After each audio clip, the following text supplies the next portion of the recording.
All right, this is Habib in the post edit. I just want to say this is a long video. Yeah, I split it into two parts.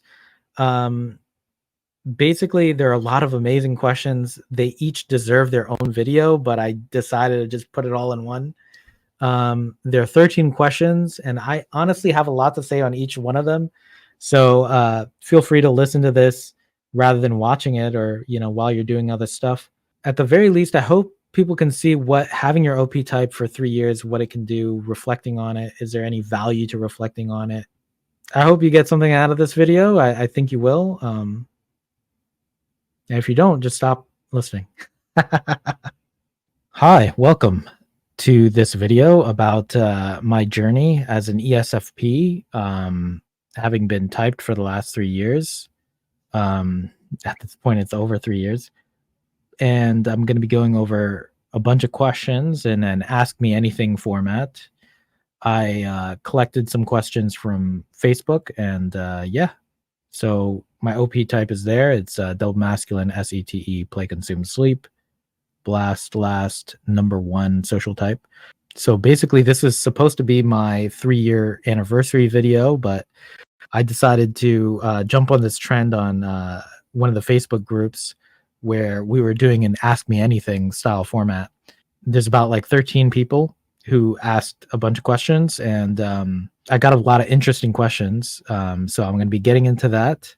So for this video, expect a lot of objective personality ideas, personal life stories. This is all stuff that, is basically my perspective on it. And yeah. So the other thing I would say is, like, I haven't made a video in a while. What's happening is that the social type is actually huge. I've been basically digging deeper into it and coming up with at least a lot of personal discoveries for myself when it comes to social type. But it's going to take a lot more digging in terms of I'm going to be sharing some videos about social type. But basically, at least from like a personal growth perspective, there seems to be a lot of good stuff there. And yeah, at the end of either this video or like probably part 2, I'm gonna share an objective personality philosophy update. So basically, kind of like what you do, how am I using objective personality and stuff, which I think is pretty critical when you're choosing to learn about psychology, personality, anything like that. Cool. So excited to get into the questions. They came from the community, and so like there's a lot of good energy in there, and I'm just a little bit sad myself with not getting to it sooner. Here's David G with the first question. He says, "Yay, I've seen a lot of your stuff on YouTube. Much respect." Thank you very much, David. Yes. So what's the most observer story you've had in your past? How have you processed that since knowing your OPS type? Also, I've got an FI question for you. What is your favorite type? You are allowed. Thank you for that question. Really great two-parter over here. Yeah, the most observer story that I've had in my past is basically like I had been seeing I only like recently in the past, 4 years or so, started therapy. I forget. I think it might have been the year 2020 or something, especially after like COVID and that kind of thing. Like I had gotten into therapy, and it became quickly known that I'm afraid of schedules. Like I had basically quit my job at some point and had to start managing my own schedule, my own time. And the thing that has been very hard for me, as I am now like master of all my time, the thing that has been nagging at me, since then and forever, is basically using a schedule.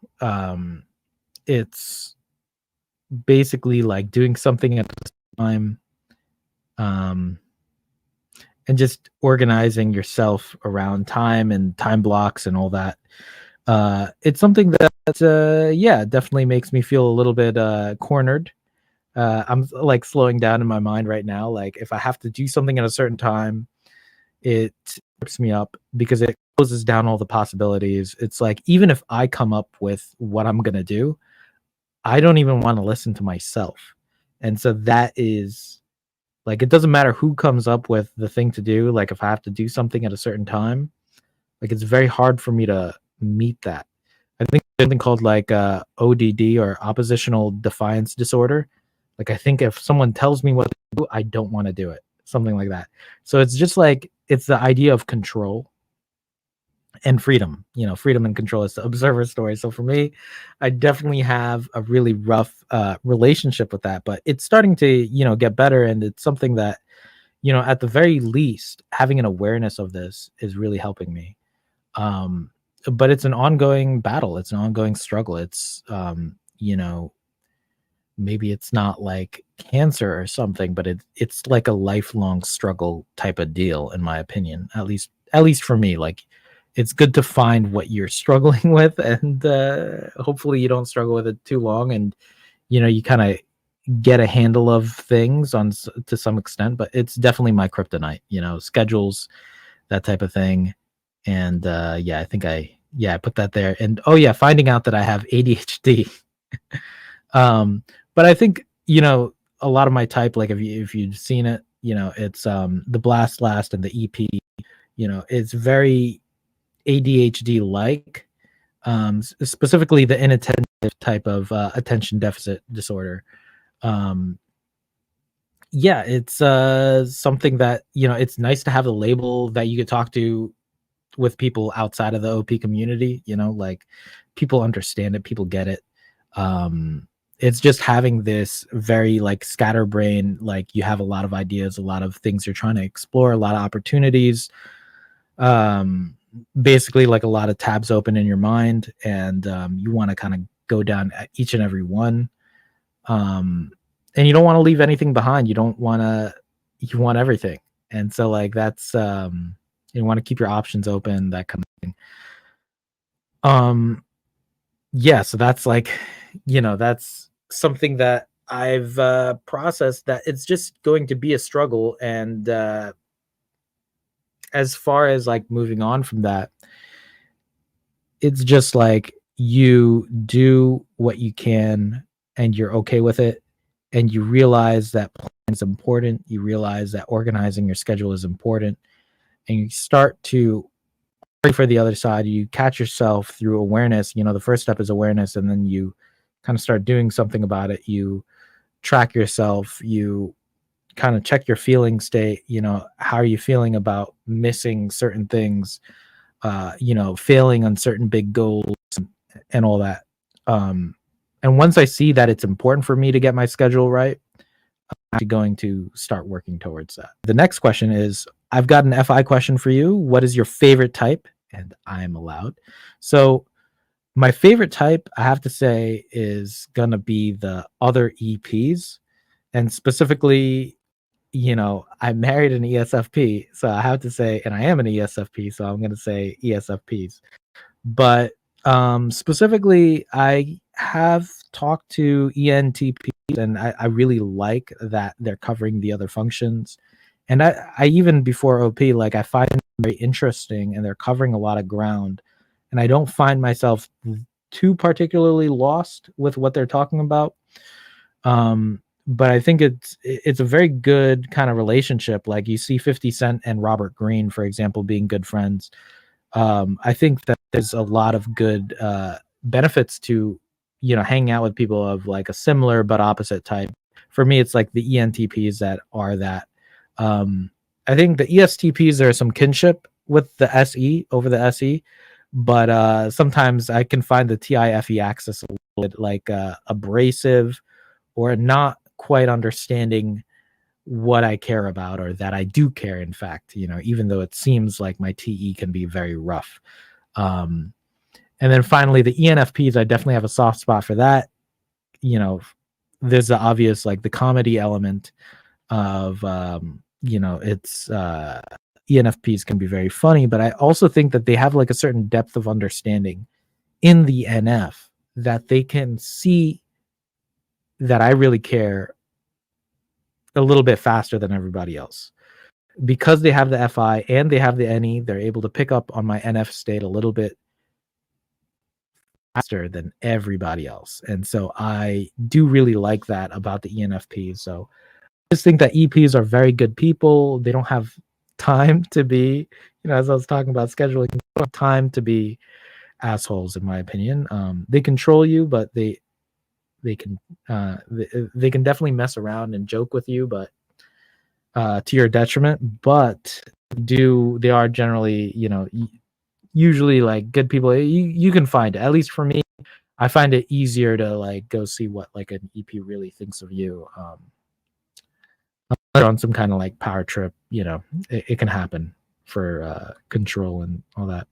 Yeah, that's my favorite type. But I do want to give a shout out to like some IPs and IJs as well as so I'll just say everybody, right? But I'll say specifically how I feel about the other ones. The IPs, for example, they may not know that I care, and they might think that I treat everybody that way. I think with IPs, it's hard to know where you stand with them in that sense, or like it's hard for them to know where you stand. Like if you like them or don't like them, they're not really quite sure necessarily sometimes. Um, I think that's kind of cute, but I do like the open-minded nature, and like they're also like another perceiver type. There's plenty of things to like about the IPs and the IJs. So moving on to the IJs, it's like if they have a good kind of mindset, and if they're not stuck, and if they're willing, because I'm the opposite, they have to be in like a really good place to like put up with some of my crap. Um, it's like as long as they're not misunderstanding me, I think it can be like a very good friendship relationship. But a lot of times, we're kind of talking past each other, so that can happen too. And obviously, we can trigger each other, but there's like an intensity, I would say. So I'm not, as much as I would, say, oh, that's my favorite type. It's like it's too risky for me to just go and say it's my favorite type. Um, Yeah, plus, as an EP, I like to gather as many as I can, and, for me, I just like the idea that I can rely on the vast majority of EPs being easy to get along with. That's, you know and what I would say about the EJs is that as long as that person has gone through some kind of journey and is self-aware, those EJs I feel like are unstoppable, and I would love to be their friend, that kind of situation. Um, yeah. So the more an EJ builds themselves up, the more I like them. It's but sometimes, I myself have the DE savior. So like we can be like blaming on the outside. Um so in that state it's hard to get close to an EJ if there's too much externalizing. But if they ultimately like you, it's kind of irresistible. There's a lot of good energy. There's a lot of good energy to be had there. Anyway, these things are hard to generalize. It's like it's a type. At the end of the day, it's a type, and I like people, specific people, that kind of thing. But yeah, great question, David. Moving on. So question 2 is by Thomas G on feminine FI and career. Can you talk about what it's like having feminine FI? Yeah, sure. I can talk about it. Uh, so it's basically soft on the inside and hard on the outside, right? Like that's what you would kind of guess, right? Let me see what I wrote here. Internal chaos coupled with eventual order leading to functional disarray. So what I mean by that is that the feminine FI is always swirling, always guessing and figuring out what one's own emotions are. I'm trying to figure out how I feel about things. And even when I do discover how I really feel about something, it can kind of slip away. And I know that there's some movement there. And, even if I like something, I know I could eventually stop liking it. Even if I dislike something, I know I could stop disliking it. And so there's a certain movability on the inside. So it's more about like, I generally like this and I generally don't like that. And basically shaping my outside world in such a way that it's more probabilistic that I could probably like my situation or the people I'm around. Um, so the thing that feels the most reliable is to, either cut people out with masculine tribe or to bring people in with masculine tribe and stuff like that and move people around and kind of use people as chess pieces. I know I have the social number one, so it's that's definitely affecting it, but like I feel like the outside world is a lot more movable. It's kind of like, hey, if someone's upsetting me on my social media, then you just like unfollow them or something. Like that is more obvious to me than like, no, let me go watch another 1,000 posts by this person so I can keep getting upset. Um, so it's kind of like that. That I'm using the masculine TE to create the best kind of environment externally for my feminine FI. So masculine T is doing a lot of work. Um, but of course, if I don't acknowledge how I feel about something, that's because I have demon feminine FI, it's pretty rough if I'm not acknowledging my own emotions about something. I can end up putting up with things I really don't like for quite some time. And I definitely have a history of that. So yeah, I could definitely talk about that. Like yeah. But anyway, you have a great second question, so I'm gonna move on to that. Yeah. So career, you're struggling with yours and you have a similar type, SETE as well. I need some outside perspective. Thank you for that, Thomas. Basically, yeah, what I wrote down here is balance between practicality and passion. So when it comes to your career, right? Um, it's kind of a dance, maybe you're a social 3 or 2, so it's maybe a little bit more um kind of iffy. Or maybe you're a 1 or 4, but like the idea is that you do want to kind of be a double observer when it comes to this. Um where there are going to be chapters of your life where you are going to have the practical job, and then chapters of your life where you're going to be able to chase after your dreams, your passion, and feed time and money and resources into that. So you could start it with either one. Like obviously, if you're in need of money and that kind of thing, and to survive, and it sounds funny to phrase it that way. Who isn't in need of money? But I think you can end up having like savings at a certain point. Like I'm at that point right now where I can actually feed more into my passion than actually go for the practical. So what I would say is it's a dance. And so as I wrote here, it's trading places between practicality and passion. So I trained as a software engineer. I have a master's degree in computer science. And so you can study in some field, and there are many fields to study. You could study to be a psychologist, you could study to, work some kind of trade, uh, be some kind of medical professional or like a lawyer or whatever. You know, you could train for a bunch of things. Um, a coder, you know, the accountant, etc. Anyway, I'm not going to list all the career options, but you have your hard skills that are always going to be in demand. As Asian parents say, like doctor, lawyer, engineer, and other ethnicities too. Um, so there's always a practical of like you'll always have a job. So why do the Asian parents say that? In any society, you basically need a doctor, lawyer, engineer. Um, Now with AI, it's through all the time, maybe not.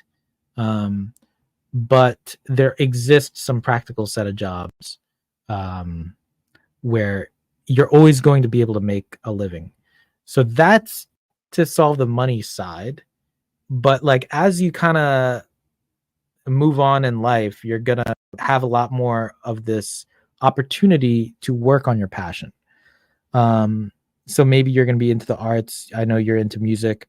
So there are so many ways, like there's nothing stopping anyone from, other than money, of course, but there's nothing stopping anyone, the Gary Vee sense of it, of like on their off time, you can always create like YouTube videos Instagram, TikTok, whatever the fuck, you could create videos on or whatever, blog posts, whatever the appropriate channel is, writing or art. You can go to shows and conferences and go to, hang out with different groups where you're practicing your passion, whether it's your art, your writing, something, right?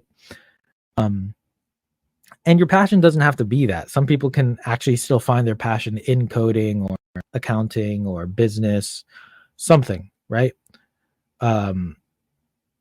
There's even, like, for example, lawyers that do pro bono work. You could take your hard practical skills and apply it in a way that aligns with your passion. So you define that for yourself. And so you kind of have these, the path A and the path B. And there's kind of this tension between the two.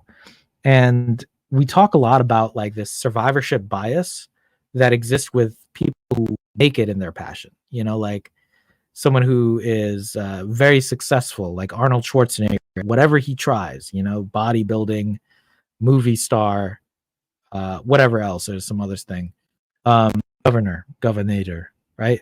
So, like, you can definitely, like, hit a home run in all your passions and stuff. That's great.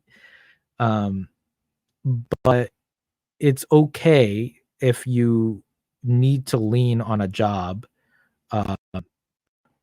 I think that's, like, the normal case. I think it's normal, it's good, and it's okay to not be better than normal. Like, I don't know why, take it from a number one. Like, I think going the normal path of choosing something practical, I think that's the wise choice. That's a smart choice. And but just know and have certainty, have some good vibe around yourself, always being able to have the chance to work on your passion. And that's the thing, is, like, if you give up on your dreams, will you never be able to do anything with it? That's not the case. I know there are a lot of maybe sad older people who might say, like, oh yeah, you get this job as an engineer or you get this job as a lawyer, then it's just soul crushing and there'll be nothing left of you. And that's just not entirely true. It's up to you to keep that spark within you alive, to keep that fire in you, to develop relationships with other people who have a soul. It's just because, like, misery loves company, and there are a lot of people who feel bitter and bad about having given up on their passions, that they kind of go into all these weird places. So anyway, what I'm trying to say here is that just balance between practical and passion. I think that's what I'm saying. It's, maybe you're in a season, it's kind of like seasons and chapters, right? Like, you might be in a season where you have to go some practical route, learn a trade, learn a skill that can actually make money. Because it also depends on the market. The F people are right here. So I think you mentioned about how, like, we're a similar type. So the thing is, the SEFs, or just the FE people, they kind of know what's valuable out there, but actually you kind of know too, right? Like, you do enough extroversion, you kind of can see, use your own NI to see which markets are thriving. And there are multiple, emerging markets around, like, for example, AI or product management. There's certain things that, I would do if I were trying to, be practical, and where your skills align. So just having, I think there's, like, a kind of a specific conversation to have there with any person, and what practical options are out there, because you do want to have a little bit of intuition. It's not like ST alone. It's not like, you do need to see a little bit of where the markets are going in the NEFE type situation. Yeah. And hopefully that helps. And I'm happy to talk more. If you want to message me about any of this, I'm happy to answer. Great question, Tom. All right, we have Q3 by Ian. You have had plenty of moments in your typing video with Karen. Discuss how you saw your NF side prior to your shave and how you cultivated it in the last 3 years. Being blast last, how much work to prepare for your videos? How much is your sleep involved? Since my all right. So what I'm gonna do is I'm just gonna read one part and discuss one part. Okay. So the NF moments. Let me handle the NF. Okay. So yes, I have this NF side. It is very spiritual. It's very it's like a rainbow.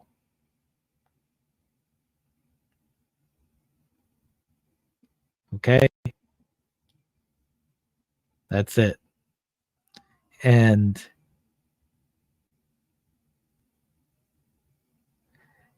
um it's always been there. It's how I identify myself, which is why I thought I was an ENFP before I got typed. Um so the NF side is very deep. It's it's endless, it's infinite. It's I would say it's a bottomless pit, but that's not really the nature of it. I think my NF it is like a stream. It is like a fountain of youth kind of situation. It's like that's how I see my own NF is like it is a spring. It is what makes the trees grow. That is the NF wavelength that I feel personally that I have inside. Um, and now a lot of things can pollute or poison this part of me, but when I am healing and when I am feeling good about life, that NF side just comes out. And it is a very, it's double feminine NF, right? So it does have this, kind of feminine energy. Yeah, I also see it as like having a certain fire to it and like passionate love. Like that's what my NF side feels like. I think about my family. I have a daughter. She's 10 months, no, 11 months now. And yeah, just the love that I have for people, for my family, um, for my friends, and like everyone in the world. Like I have a lot of love, but I'm very careful with it. It can very easily get messed with. And so it's important for me to protect it. So I'm not very, very open with it, you know? Um, but I hope that in the future, I can have a way, I can set myself up to be able to open up more and share that NF side more publicly. But there's a certain safety that I need to have around that. Yeah, that's the NF. But Ian, dude, you had some really great questions here. Holy crap, these are the best questions. And I think it's because you know me like on some levels here that you're able to give like the best questions. Anyway, I need to take a fucking break and I will be back. Holy shit. All right. Yes, I'm back.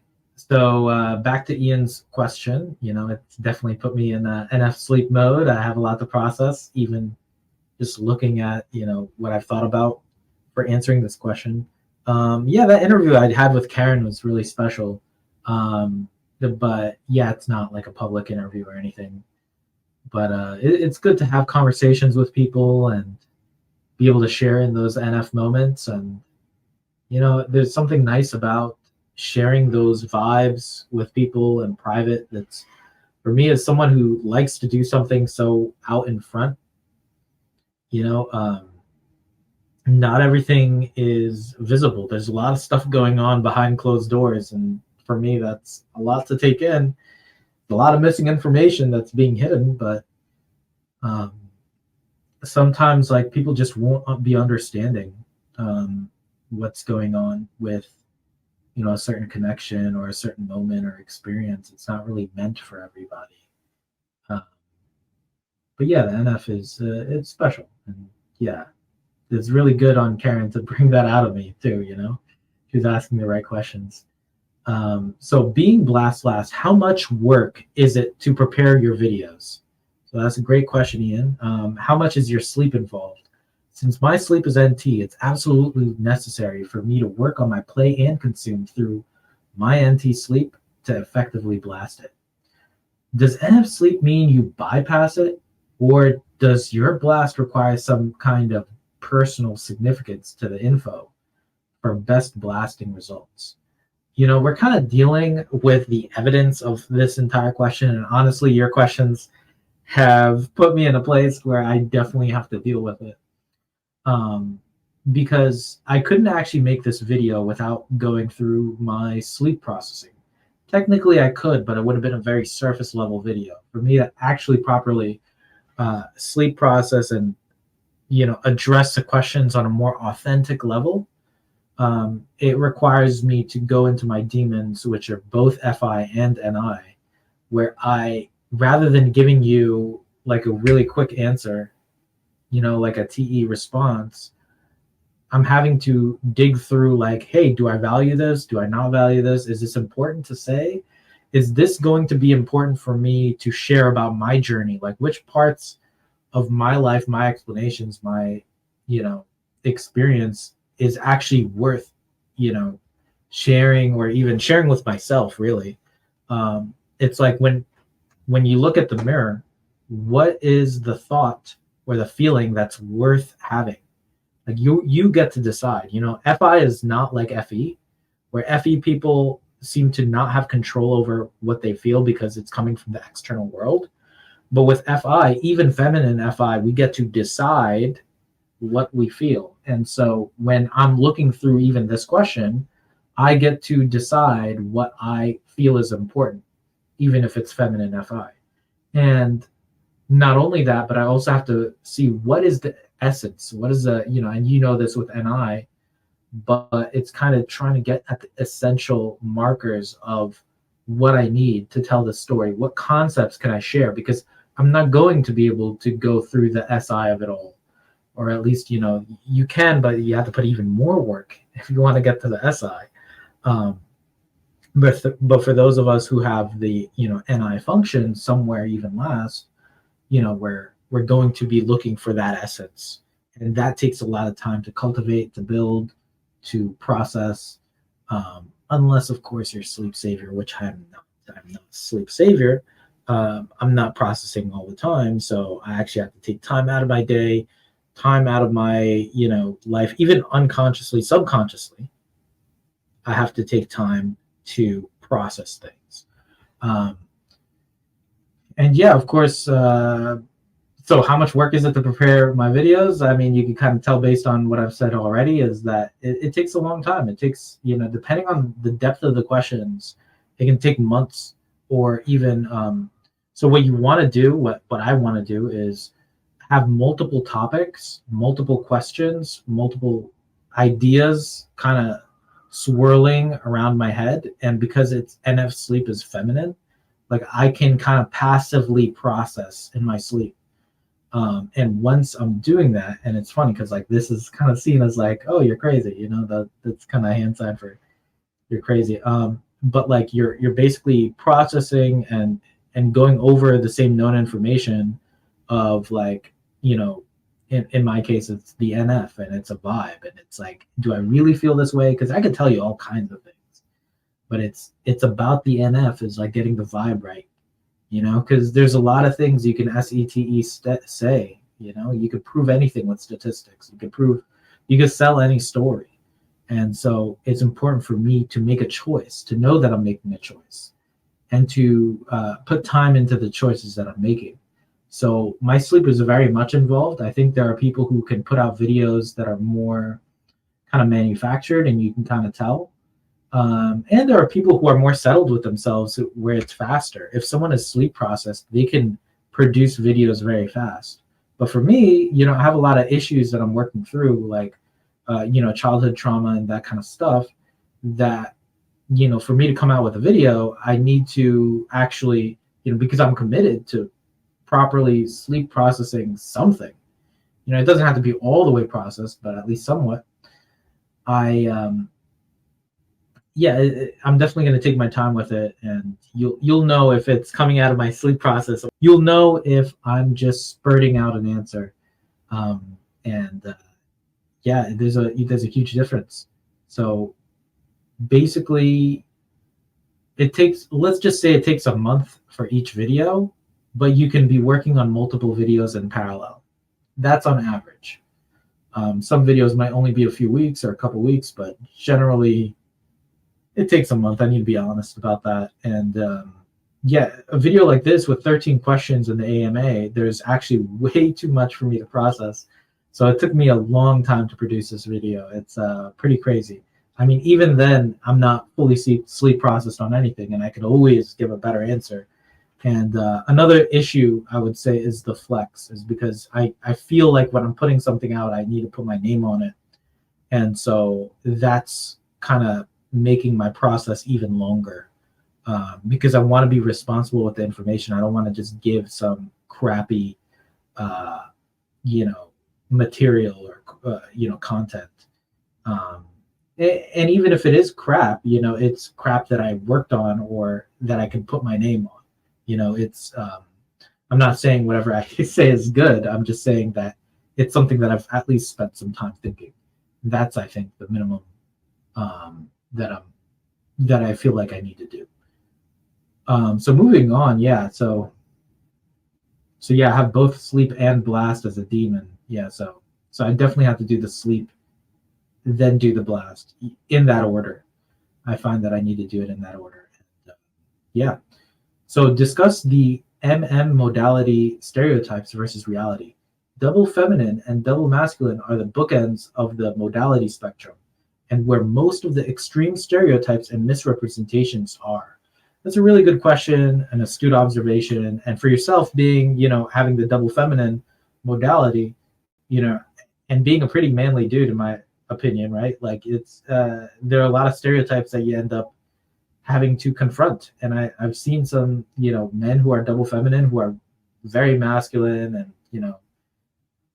all this stuff. And stereotypically you would have assumed that, oh, it might be something else, it might be more feminine. It's not necessarily the case. I think similarly, you would think that double masculine is very tough, right? And on some level there is something there, but yeah, I think it's kind of like the outside perception. So I remember when I was a kid, I would go to like this adult karate class, and there were adult women who were hitting me at like full strength. And I think it's just like people assume like a double masculine 10-year-old can fight adults. And so it's kind of like this projection. It's like, hey, but you still have that little feminine identity in there. And it's like, why is everyone in the outside world mean? And this is where I would be careful, where like people say, oh, you're double masculine, you just see the world as aggressive. It's like, no, the world is actually aggressive, and so you're actually dealing with certain things. And not everyone's like, peacocking or things like that. It's like you're actually dealing with, sensor reality that is aggressive at times, and you're remembering that. And people are looking at you a certain way. They look at you and they see a bear, and not that kind of bear. Yeah, so I would say double masculine, yeah, it's kind of seen as very tough, strong, big, and it's not true, but it's a very surface level. It's not a generous take. It's not a good look. It's not a compassionate view. It's not a full, holistic, it's not a well-informed view, I would say. And what's interesting is that there are a lot of people who understand a lot about psychology, but maybe you're tired, maybe you're stressed, and you end up saying some stereotype. Like, I'm not going to name names, but like people in general who talk about typology, personality, everyone, a lot of people on YouTube and things like that, you'll see people talk about double masculine or double feminine or this type or that type, and they'll give this really, it's not a charitable view. Charitable is like, I think the word that people use is like, it's not charitable, you know. And it's the double masculine. It's like, am I gonna beat you up? Is this person gonna like that scary? You know, it's and are the double feminines really that innocent? You know, and it's like you're misjudging one way or the other.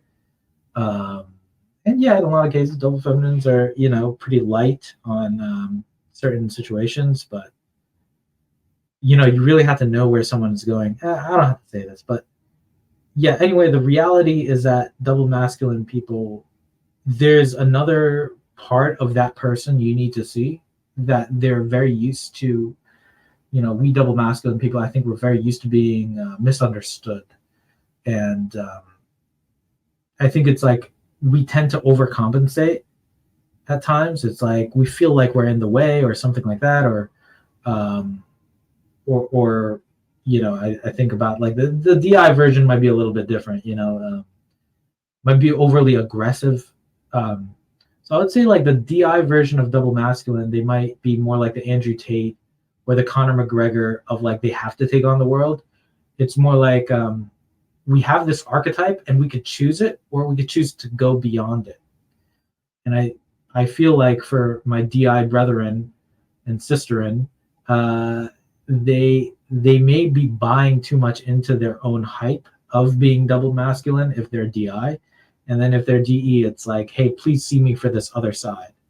So yeah, I think ironically the demon DI people are trying to be more holistic, balanced versions of themselves, whereas people who are DI and double masculine, they might be doubling down on whatever the double masculine stereotypes are, Donald Trump and, you know, Conor McGregor, stuff like that. But yeah, to conclude, you know, the reality is different. The reality is you got to see, you know, the teddy bear. I see the emoji here.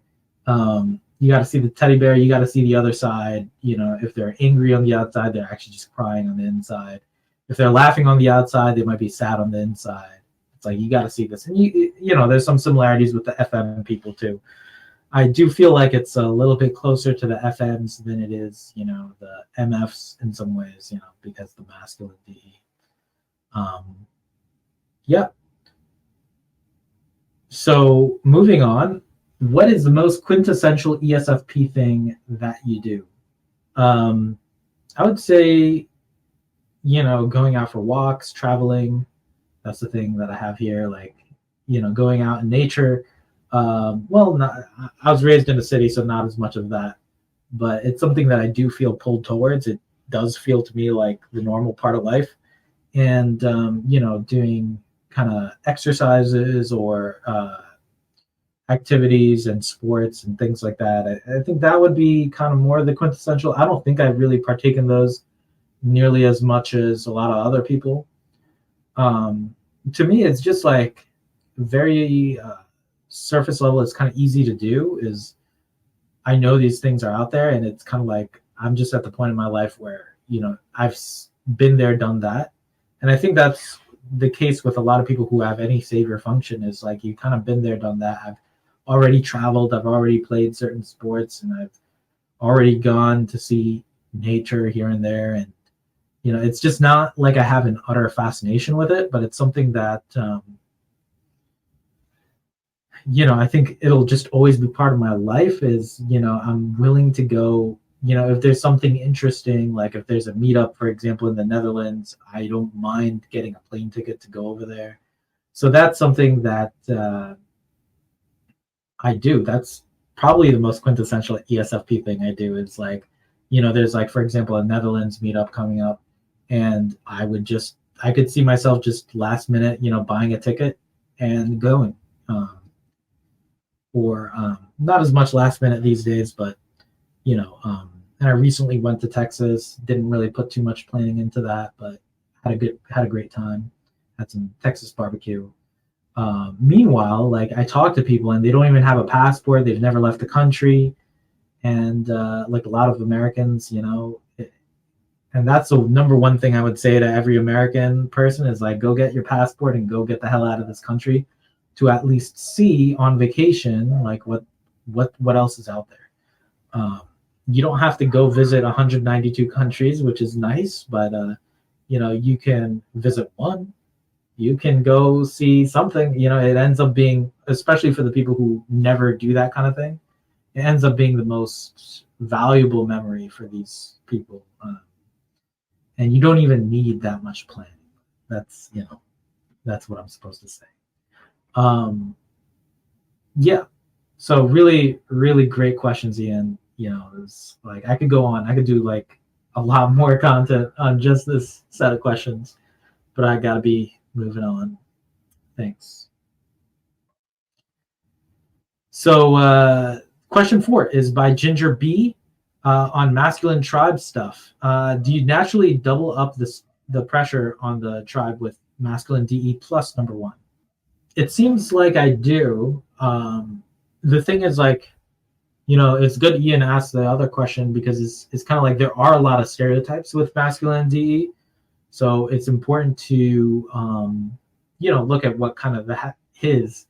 It's basically like your own identity is moving, your own, like who you need to be in the situation, given the external circumstances, it changes, like if someone, for example, let's just take Flex or number 1. If someone is doing things that are dominating the arena you're in, you do need to adjust.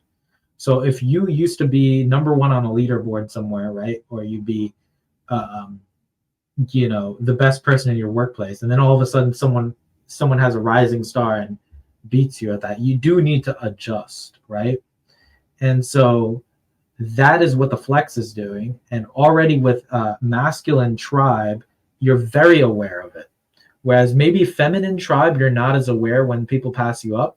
You just maybe still think you're the best when you're down here. You're like, oh, I'm awesome. I say I'm awesome. I have masculine DI. The person with masculine DI is going to be in denial for way longer when all kinds of things are happening in masculine DE world. That's kind of how I see the feminine DE people, is that they're in denial about what the hell is actually happening with the tribe. And the thing that does, that is good about masculine DI, obviously, let me double decide that. So is that, you're pretty sure of what's going on with yourself, which, you do have to make a choice and stand your ground there. But yeah. So let's see what I wrote here. All the power is outside of ourselves naturally. It's kind of sad, but it's powerful if channeled properly. You can be self-negligent behind the scenes.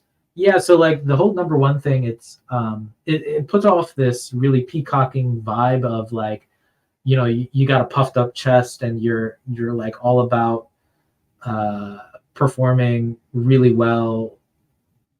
You're stacking up really high against the rest of the tribe. You're being the best, or you're creating some narrative where you are the best, or you're good at something that no one else can do. So there's a lot of like external validation. Just imagine that all your validation comes from outside of yourself. It's something that I've kind of been working on to like bring that in. Is like have your own identity, have your own self get authorized or authenticated. No, that's, I'm thinking like software engineering terms, but like have your own self be validated. But yeah, it's just the natural situation is just that masculine DE, especially masculine DE savior plus the number 1, you're pretty much at the mercy of public opinion, and that's just no kind of way to live. For me, like the good thing is like the double deciding aspect is I'm just like, oh, okay, like people don't see me as number 1, or people don't see me as the best here or there. And it's like you can kind of stomach that a little bit as a double decider and just accept that as part of the story. It's like, hey, I'm the best to me, says me, for me. It's like that's kind of have a little bit more of a masculine DI situation where you don't have to go around saying something. Is focusing on being the better version of yourself rather than beating everybody else in the extroverted world, which is what both number 1s and masculine DE people can fixate on. Is I'm not speaking for like the more friendlier masculine tribe people, but we have, but for the flexing masculine tribe people, we have a very good idea of kind of the stack rankings of the people. And yeah, because it's just like we don't feel valuable. We don't feel like we deserve to live, as much as that sounds.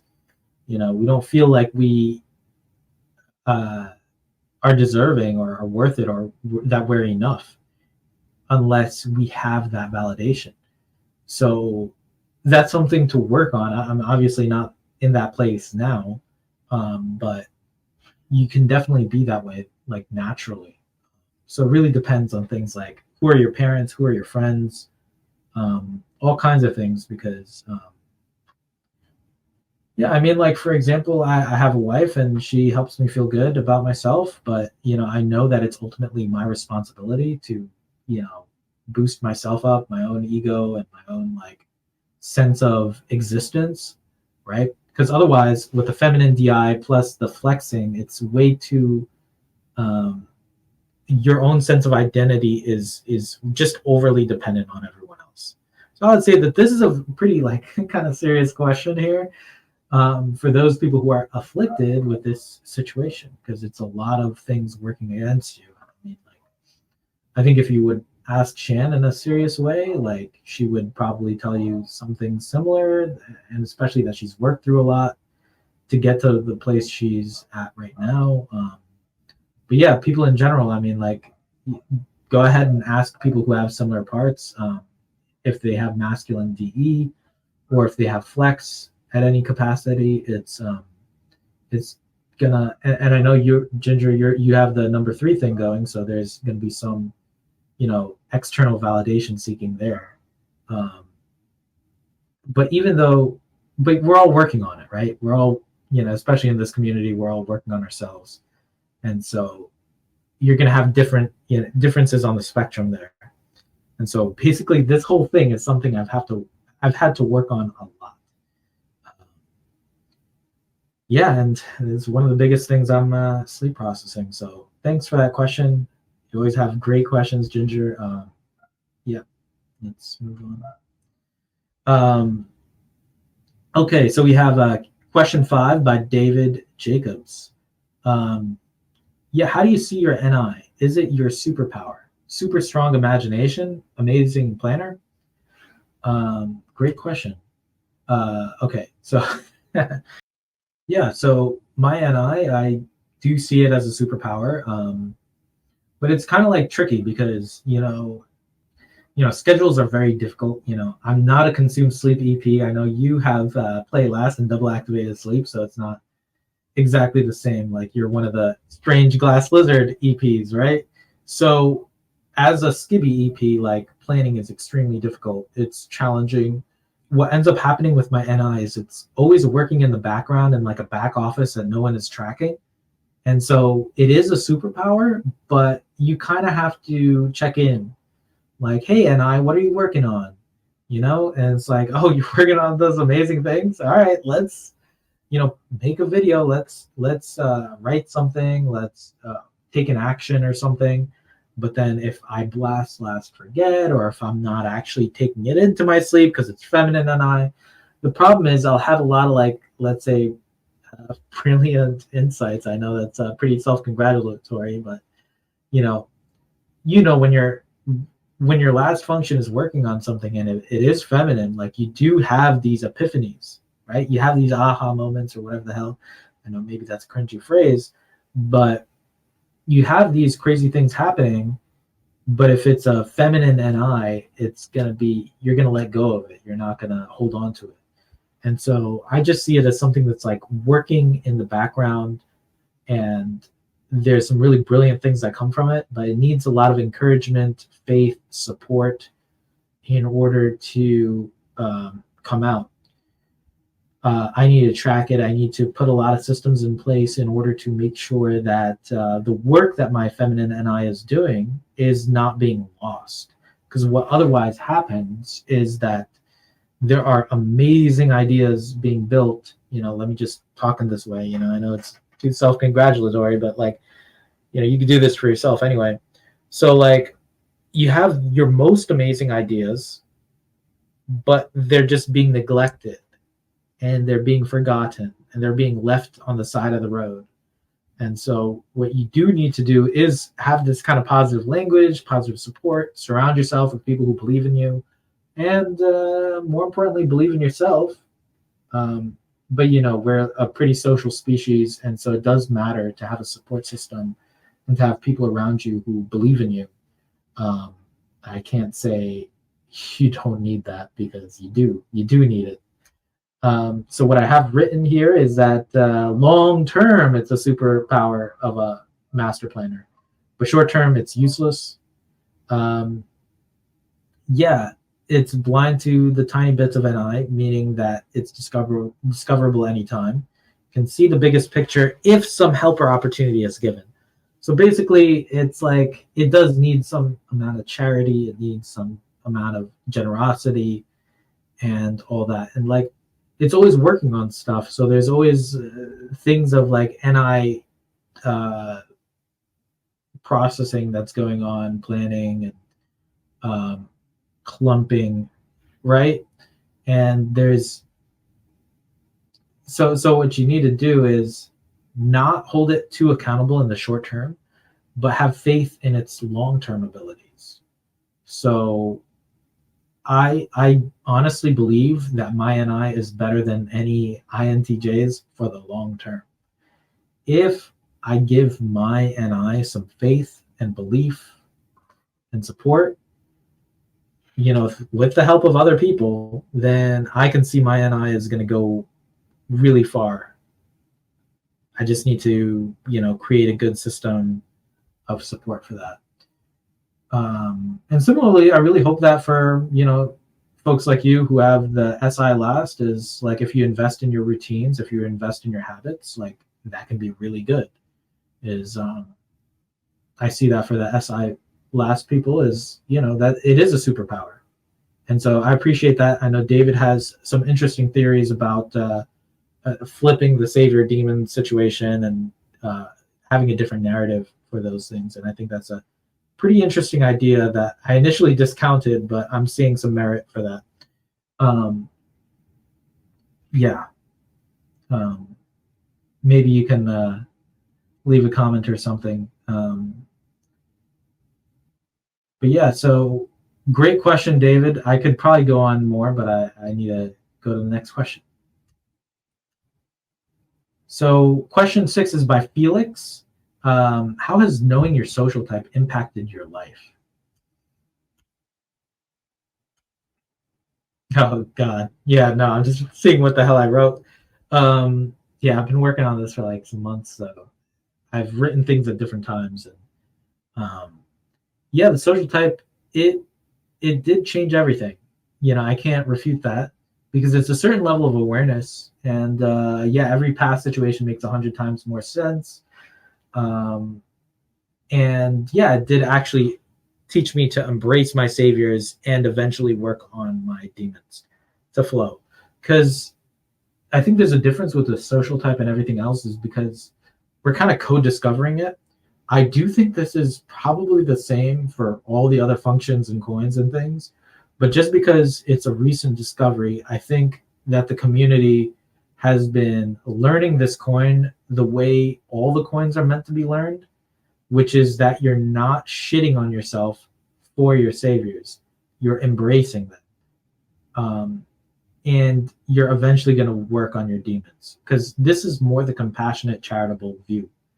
And so maybe that's kind of an insight in and of itself. There is just for all the other OP coins, do give yourself a more charitable outlook.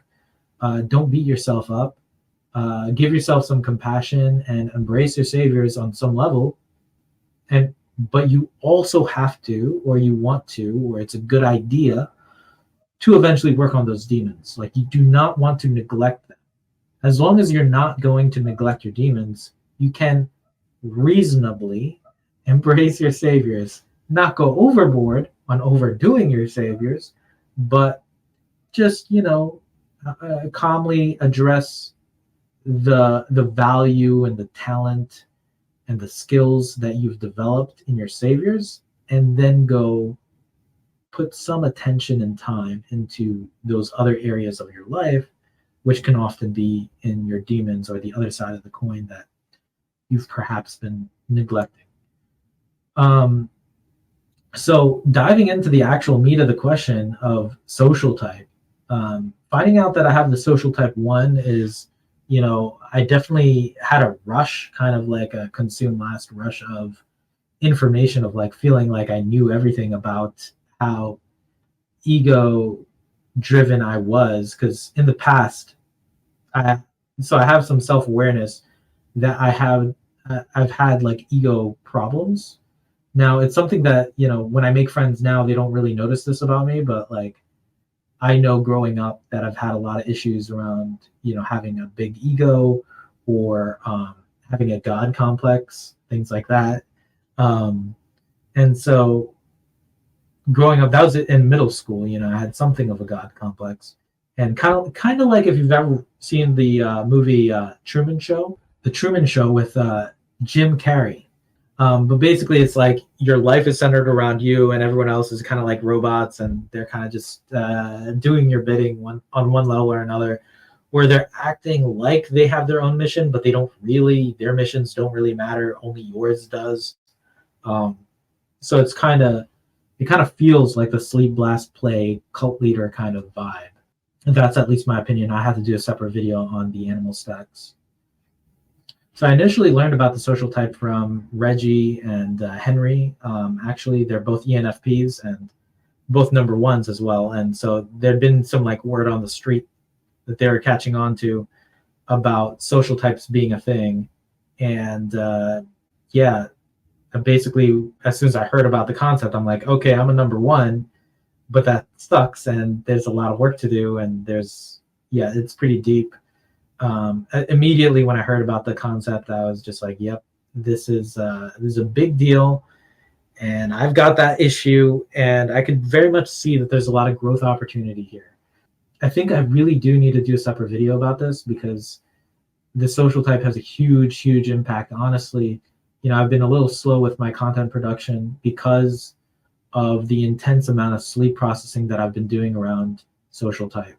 So Felix, you have a really great question, and honestly, it deserves kind of a separate video.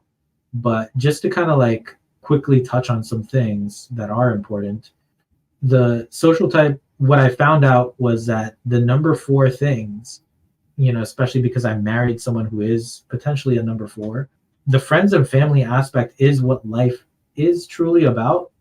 Now, I do need to do certain number 1 things, and I do need to have my goals and, mission, vision, all those things. Like, that's how I live. That's my nature. But I do understand that at its most fundamental root, you do need to have some attention being paid to the number 4 family and friends thing. So what this means for me is that I have to work on my demons.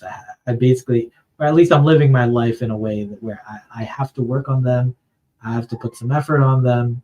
I don't want to just do my number 1 ego stuff. I don't want to just live a life for making my name and my legacy known. I think that's a very empty life. And I personally do not FI value that kind of life. And I think you'll find this with a lot of number 1s, is that they're going to be in different places. Some people are going to be like the Andrew Tate or the Donald Trump, just have to get to the top. But even you've seen some of these people, if you have a more charitable view of them, that they're evolving, they're changing, that they're learning new information. And as they go through life, Andrew Tate used to tell men to get money and get women, but now he's telling people to, hey, start a family. And you'll notice Gary Vee also had this epiphany around the time of the social type. So I think that there's like some NEFE that spreads throughout the world as even OP we're discovering things. So Gary Vee, very recently, he started a podcast called like the Friends Podcast or something. And so he's a number 1, and he knows that he needs to start spending some time and attention on the friends aspect. So friends and family is a very important thing. Number 1s, we don't have that much of an issue with our careers. We can have an issue here and there, but we usually get ourselves out of it. we figure it out one way or another, we can still have tremendous difficulty. So don't get me wrong there. Like, you can still have a lot of issues, but you kind of know the next step, and you may not want to do it. It may hurt you, you know. Whether you're a number one or a number four, there are things about career that still bother you a lot significantly. It's kind of like how double deciders still have decider issues, you know. Um, so we can still have issues with our career, but we're just not going to. Hopefully, we're not going to be too upset about it, unless we're in a really, really dark place, which does happen. The thing that I would really emphasize with the number ones is that we need to figure out the dichotomy between having family and friends and then having our mission, our like unique mission. So you need to balance the secret mission with the family and friends. And when you have your secret mission, you do need to work on something where, you know, you're able to respect yourself and make a difference in the world and leave your mark or whatever. But as long as you're not falling behind and keeping up with the type of family or the type of friends you want to keep, and that's a very hard thing to kind of go between, and it can be really lonely. Like, you know, you could be surrounded by people who don't get you, and you can be surrounded by no one. So, you know, while going after what you want, and you may have to leave people behind for going after your number one goals. So anyway, there's a lot of work that needs to be done to balance the family friends with the secret mission. But yeah, that's what I would say. So so in conclusion, I'd just say that the social type has a huge impact on my life. It's less so about the information, but more so about, like, I think the science of like proving a type and certain things is like, I've always kind of known this about myself, but the way this system works is like you can kind of pinpoint something and really observe it consistently, you know, in your life patterns, and you see how many times it comes up. The really shocking thing with OP in general is just that when you see that every sentence or everything you're saying has some aspect of your type in it. Yeah, it's just very prevalent, and these unconscious patterns do kind of drive us. But is it necessarily better to be aware of them? I do think it's good to be aware of your patterns, but you want to kind of steer your life in a way that kind of makes sense. So something a little bit more personal is, yeah, I've just gotten to, you know, I have a 11-month-old daughter, and I'm spending more time with her, and that's going well.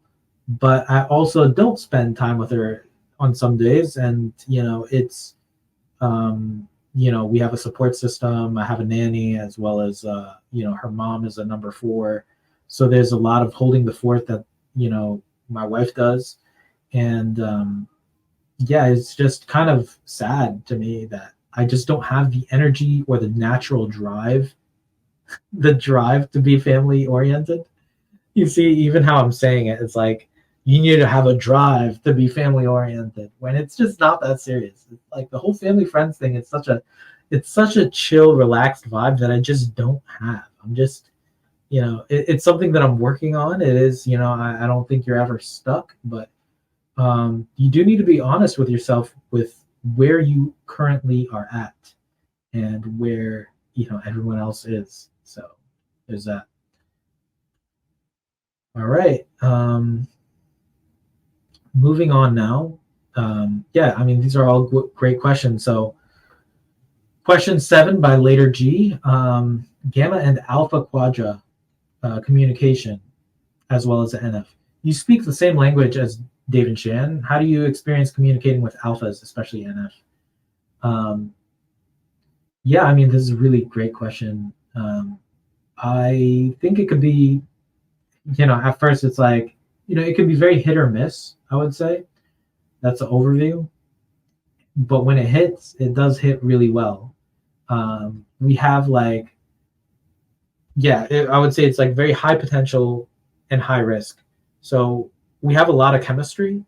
It's just a matter of, you know, having that compassionate aura or that vibe where you're kind of trying to be understanding of the other person, especially when the other person may annoy you on some level, and kind of working past that, working past the challenges and the difficulties that, having like a cross functional relationship, friendship, communication, um, just being generous in your estimation of the other person.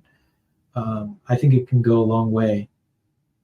When you're dealing with someone who doesn't think like you, who doesn't feel like you, who doesn't value the same things, it's gonna be a challenge, but it's a huge opportunity, especially if you see it that way. It can be really awesome. And that's why I think like the NF play is very good, because I have play savior, they may have play savior, and so it's easy to play with each other in that sense of bouncing ideas back and forth. Like there are things I can give them logical feedback with TE on the things that their TI coming up with. You may be stacking an argument or an opinion on something that I can give some very valuable feedback that, while I don't have my own TI stack, it give you some material that you have not considered. Generally, TE is very useful as a thinking partner to TI. And similar with the FB and the FI, right? Like I may not know my feelings, so the NF play is very helpful to helping me discover how I feel about things. Similar things happen with the NE as well. Like I may have some good ideas that I'm kind of not acknowledging because I have NI fourth. That the person with NE can come in and say like, "Hey, Habib, that's a good idea. You may want to double down on that. You may want to actually have some confidence about that." So I really appreciate that in the alphas, because they have both the NE and the FE, so it could be a very symbiotic relationship. And when the last part I would say about that is from a functional perspective is the SE is like there are certain routines or habits that the alpha quadra person will be doing that are highly effective, and some that have like either low effectiveness or low kind of value competence. Like the person in the alpha quadra may be obsessing in their SITI about some process that doesn't actually hold that much weight. From the competence spectrum of like, oh, you're working on like how to make better coffee. Like, I think you can spend your time doing something more relevant or something. I don't know. It's yeah, it's like I haven't seen anyone that makes coffee get promoted in the next 3 months, and I know that that's what you want to do. It's something like, yeah, that's like a weird example, but like the point is that our sleeps can get stuck in certain things, and not trying to acknowledge one way or the other, but like but yeah, that's where you can kind of get into the triggering of it, where like the ST sleep and the ST play can be at odds with each other, but as long as you're kind of adjusting how you're establishing boundaries, but also being open to new ideas. I think it goes both ways. But yeah, there's a lot of things to build up in the sleep of like, hey, you have this sleep routine, or you know how to meditate or something. For example, yeah, like the NTPs, they may have like a really good meditation routine, and I would say like, hey, like I've not seen anyone who has this. I had a friend who developed a six-pack who was an ENTP, right? And so I'm like, hey, do you know that no one else has this good of a six-pack? And they're very surprised. So basically, yeah, it's yeah.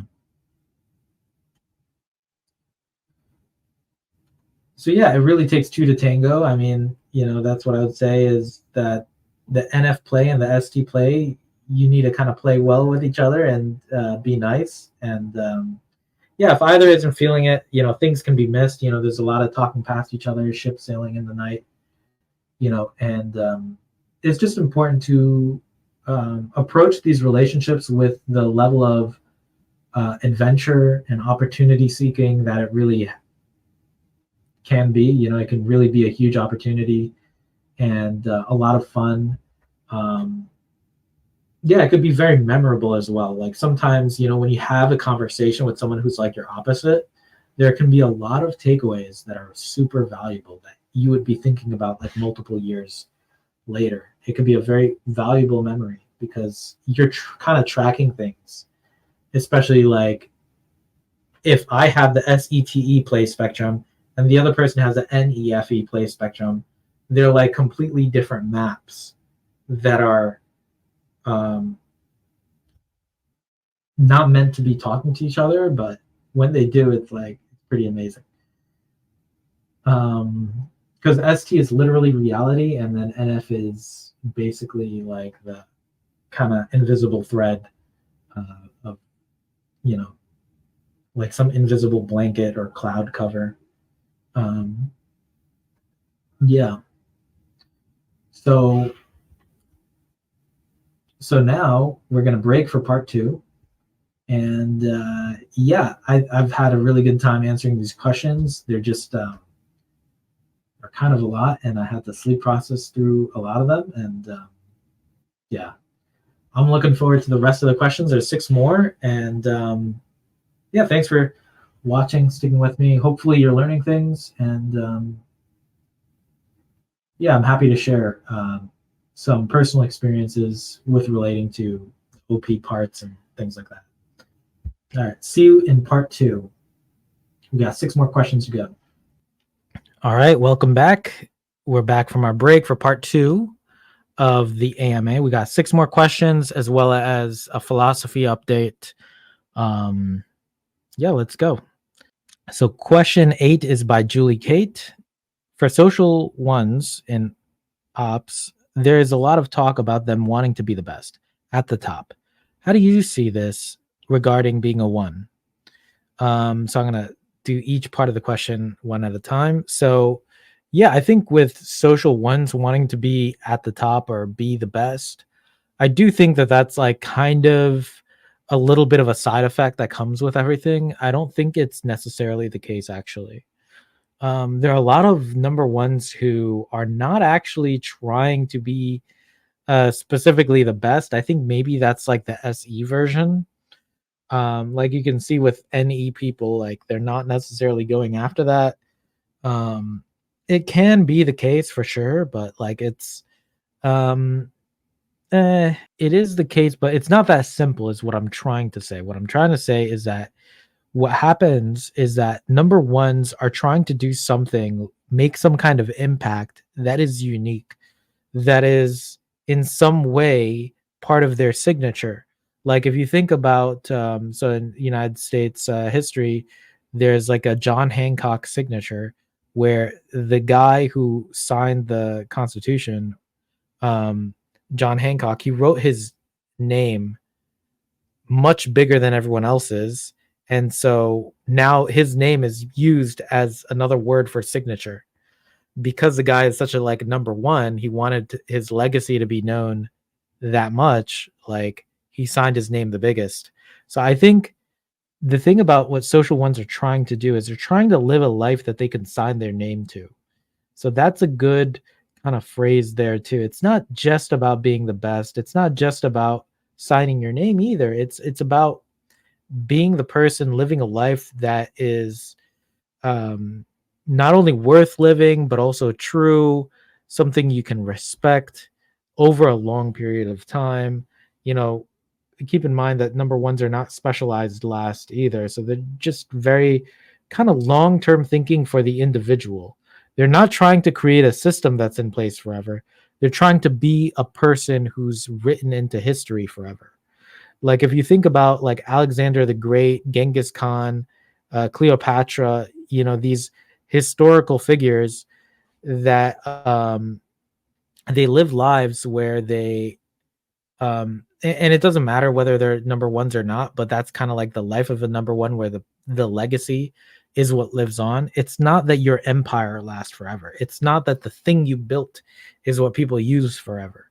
right? Like even if the iPhone is no longer used, like Steve Jobs, the way he did things is legendary in itself. And so number ones, what we're really trying to be the best at is we're really trying to be our best selves. And part of doing that is to create, is to give, is to service, is to create a product, is to create a system, an organization, an army, something, something to move your will across so that you can be remembered.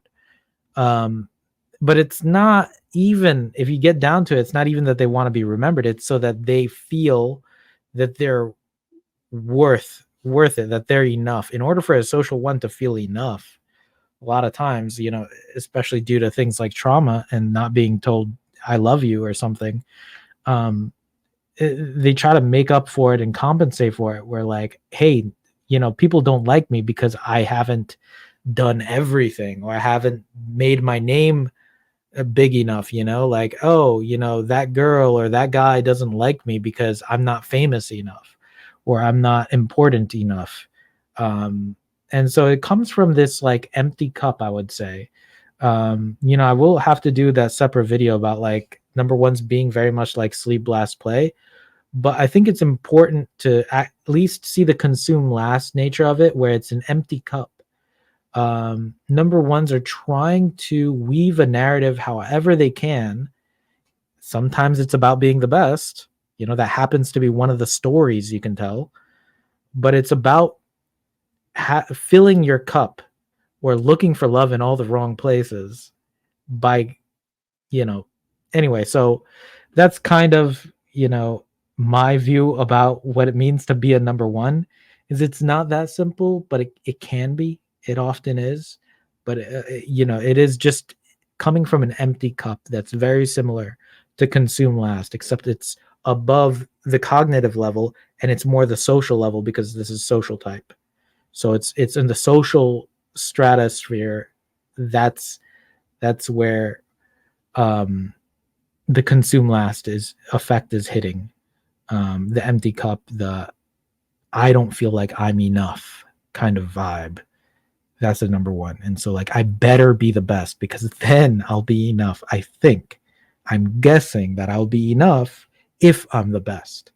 And a lot of times you end up being the best. Like Donald Trump becomes a president, and then he's still like, wow, these people don't like me still, but I'm the president, and it happens.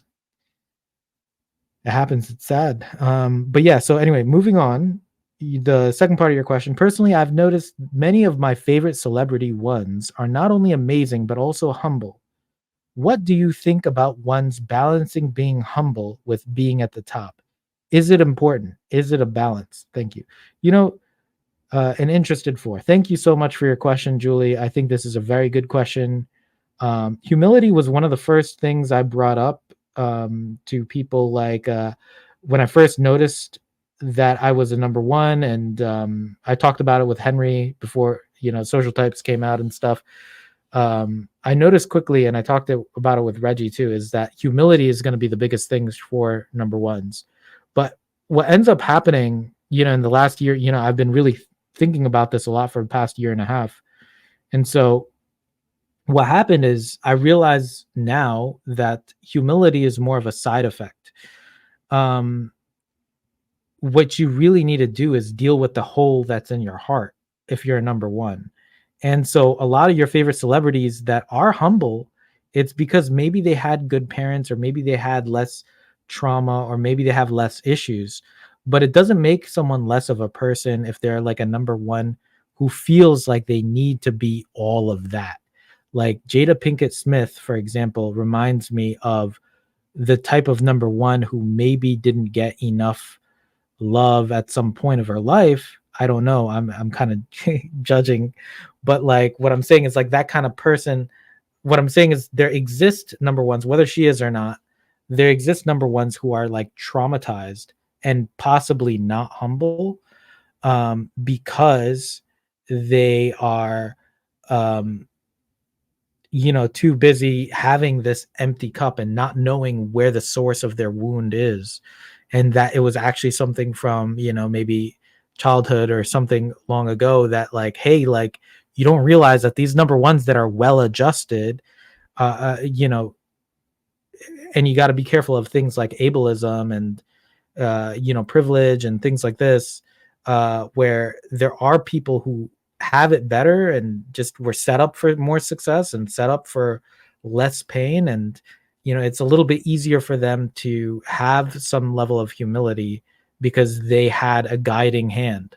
You know, there was someone to mentor them, there was someone to tell them I love you, there's someone to tell them, hey, you're enough.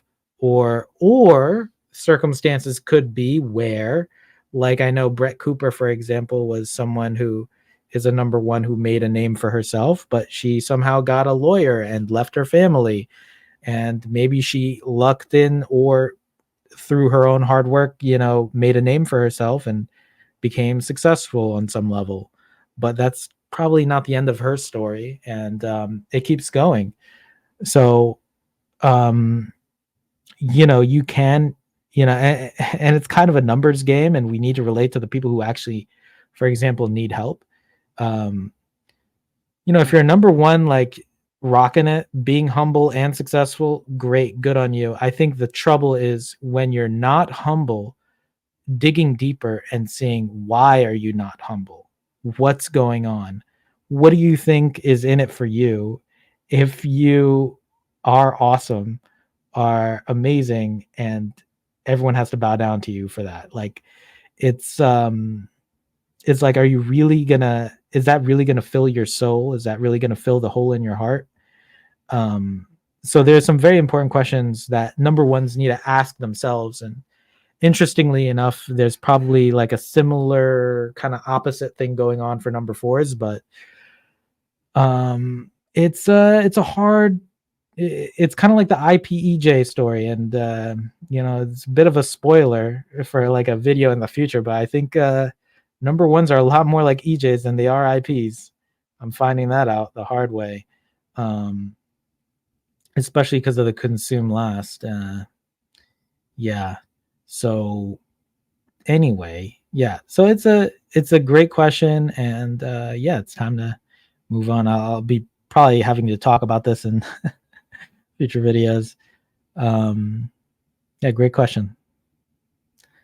All right, question 9 by Noel. See, how do you see the external world with SE and TE, and how do you use NI and FI to navigate that world? Or is NF sleep more of an escape than a tool?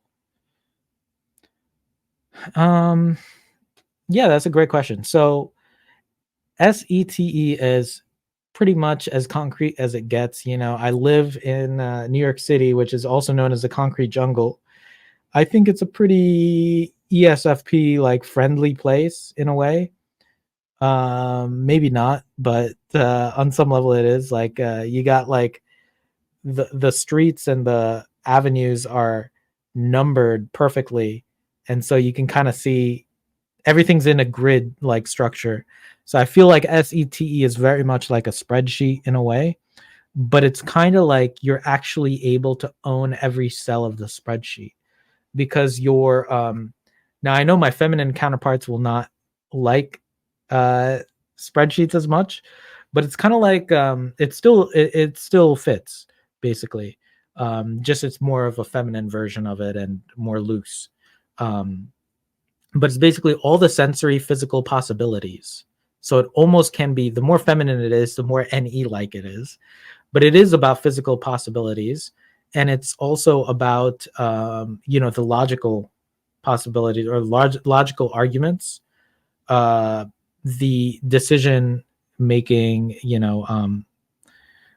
uh, there's basically a lot of different options that you can do, right? Like you can, you know, if is about feeling and stuff and vibes and what you want to do, and it's little bit more loose. Like TE is more about, um, you know, what kind of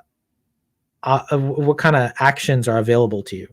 So all of the possible physical actions and things like you can do, like for example, like with whether it's business or products or things, or like, you know, it's um, or just like consuming different content, doing window shopping. So really the way to navigate the external world is you're taking in sensory, so you're not actually making assumptions. That's what you're not doing. So you're willing to hold off on guessing, and you're more so taking in what's going on, what's happening right now, what's physically happening, what's the weather like over there, here, over there, what's the economy like, what's the politics like. So you're not looking at the why behind the thing. You're not so concerned about who's behind the curtain, but you're actually wondering like what's really happening.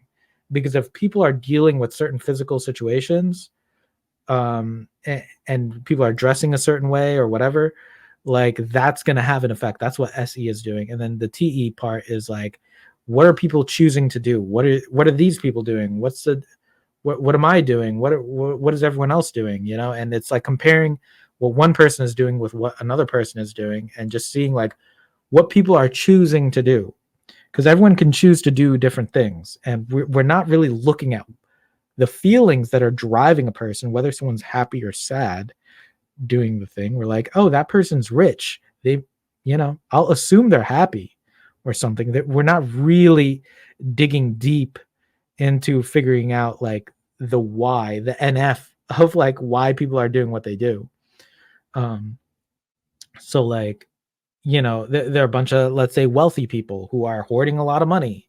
And so for the SETE, what I'm doing is like, oh, why are these people doing that? Like, oh, I don't know. I just know that they're doing that and it's messed up. It feels messed up to me that people are hoarding wealth.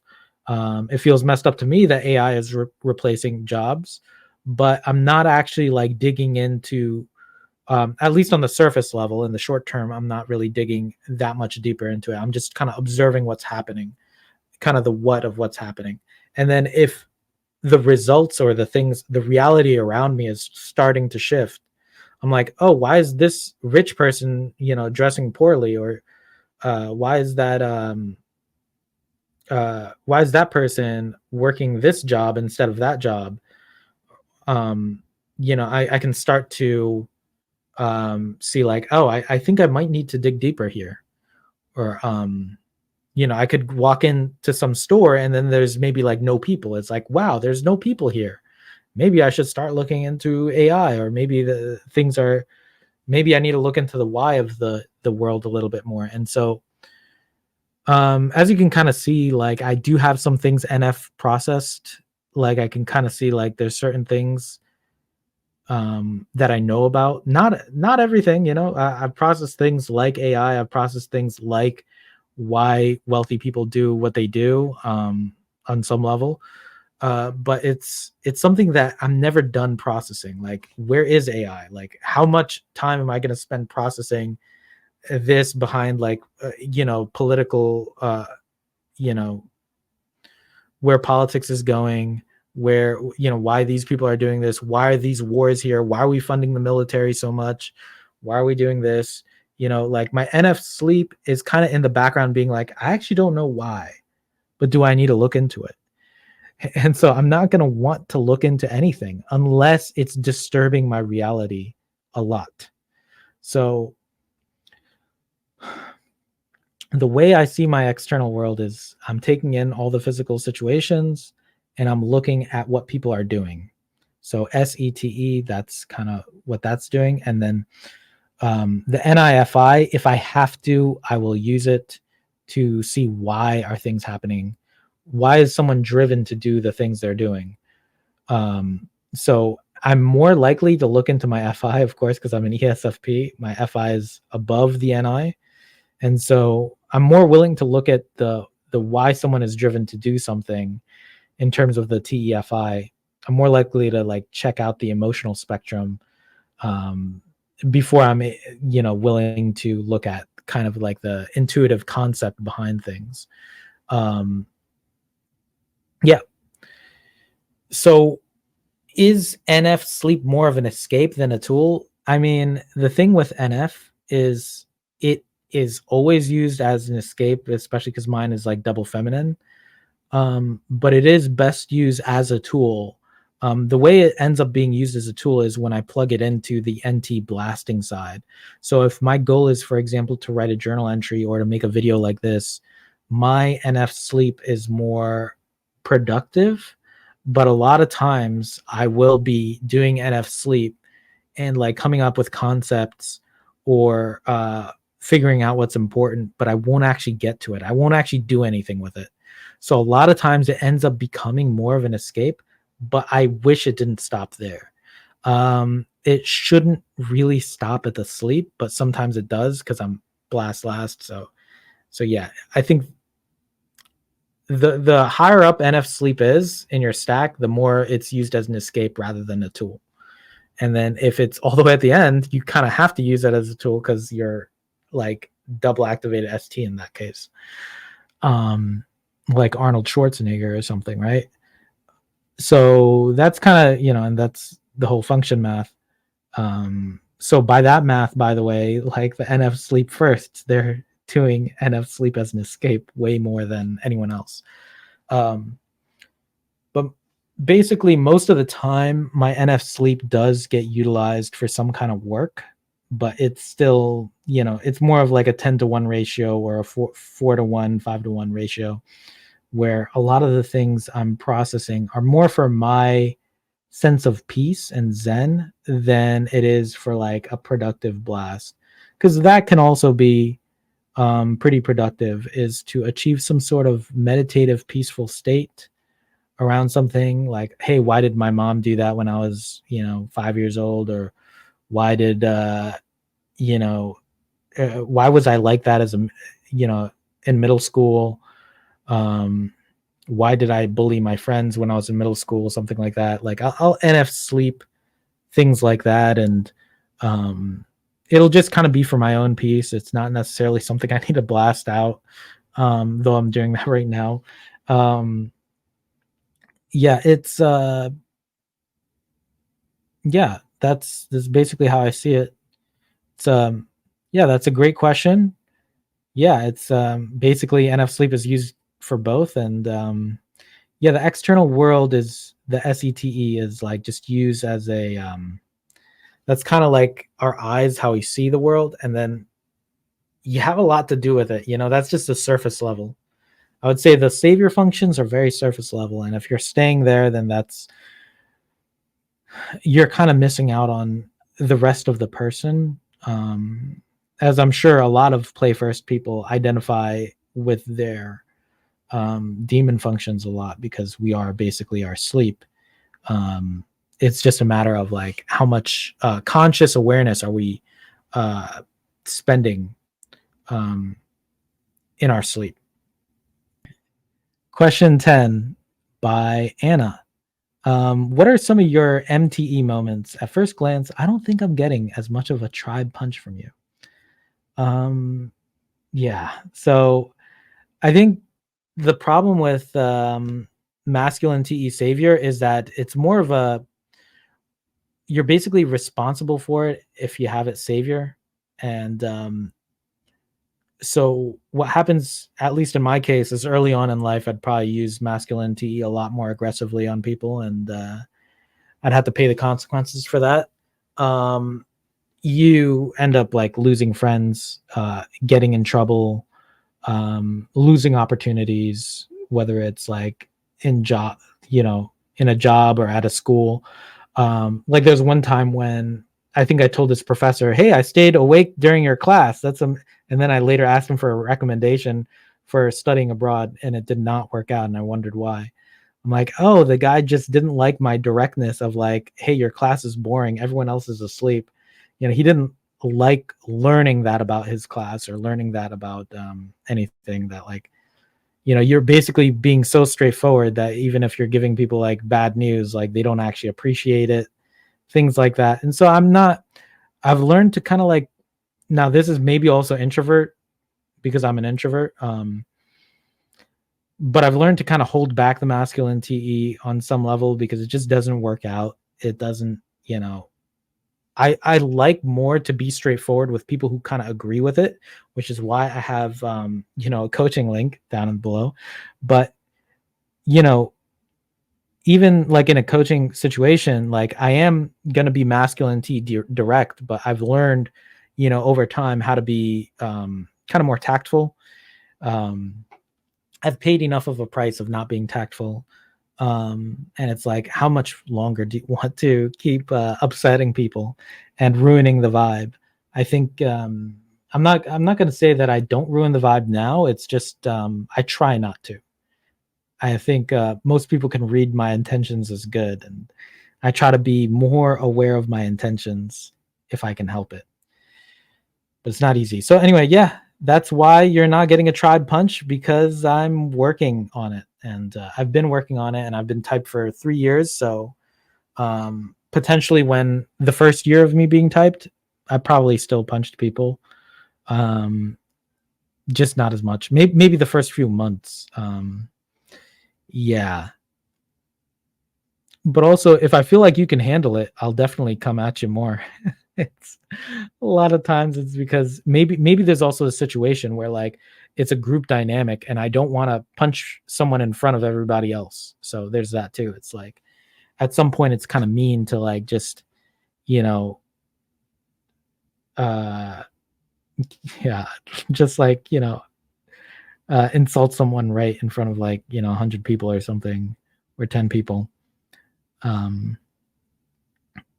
I'll probably bring it out more. I'm hoping that in future videos I can be more masculine, te honest, and maybe start roasting the different types or something. That's a good idea. Um, but yeah, thanks, Anna. I'll try to be more masculine, te in the future, but I have to do it responsibly. So we have question 11 here by Andreas B. Do you ever feel like you forget who you are? Um, I think every day I probably redefine my identity on some level. It's kind of a joke with my wife. We say like, "Oh yeah, I'm a new, I'm like born again every day." It's kind of, yeah, it kind of changes. The identity, it shifts with the feminine identity, but it's not actually that drastic. There are certain core elements to who you are, and that never goes away. Um, but I think having the freedom to kind of be loose and free with who you are and be able to transform from, there are times I used to regard myself as like not a good person, and I've since, absorbed and transformed and realized I am a good person. It's just a matter of interpreting the different things that I do, and with either a compassionate lens or a non-compassionate lens, it makes a difference. um yeah, and so, because what happened with me is, because I have the masculine TE, I'll take in other people's opinions of like what I'm doing and what the public perception is, and I'll take that as fact. And like, I'll believe my own press in the negative sense of people will be saying negative things about me, and I'll start believing that. I'm like, maybe I am an asshole, even if I have like good intentions and I meant well, and maybe I actually did a good thing, but just someone's perceiving it the wrong way, or someone's attributing the good thing that happened to someone who had nothing to do with it, and people are forgetting my involvement in some things or whatever. So I think it's important to remember who you are, um, and the way you feel about yourself, especially for someone with my type. I think the way you feel about yourself, it's gonna dictate how other people will feel towards you on some level. Like, if you're going to be down on yourself and you're going to like think negative thoughts about yourself, it's, people are going to be as charitable as they can, but on some level they need you to believe in yourself. And so I try to remember as much as I can that, hey, I believe in myself, and like with or without you, I think I'm a good person. And there are certain things that you try to hold on to, and you build up evidence for. And I think in that sense, like, it does help to do some of these other functions. Like, you have the TI and SI functions. I think it helps for someone like me to do that as well, like building up an evidence, like a case by case situational catalog, or log of like all the good things that I do, because that way I can kind of have some kind of masculine identity, My masculine functions are in the ST. So when I look at the things I actually do to try to like be a good person or whatever, or be useful or anything like that, or um, developing ideas and whatever it is that I feel like I am, I try to actually have evidence for that. And so I know, for example, when I used to apply for jobs and stuff, I had a resume, and that's like resumes are very powerful ways to like kind of remember everything you did. But that's more for career. I think it's good to have something of like a life resume. I think that would be a good idea to really remember who you are. Now, I don't know if you're asking for yourself too, because I know you got the feminine TI first. Um, but yeah, I would suggest kind of like writing down a life resume type of situation, and also kind of capturing the NF sleep of it. So I think just doing all the sleeps, like that's how you get your identity, is you do all the introverted functions in a productive way. And yeah, it's good to do it honestly with like a conversation partner to kind of like say, hey, these are the things I did, talk it out with somebody else. And you'll start to realize how many things you've done. Um, and kind of the emotional valence of all those things. Yeah, great question, Andreas. I think that was honestly, I could go much longer on this, but I'll move on.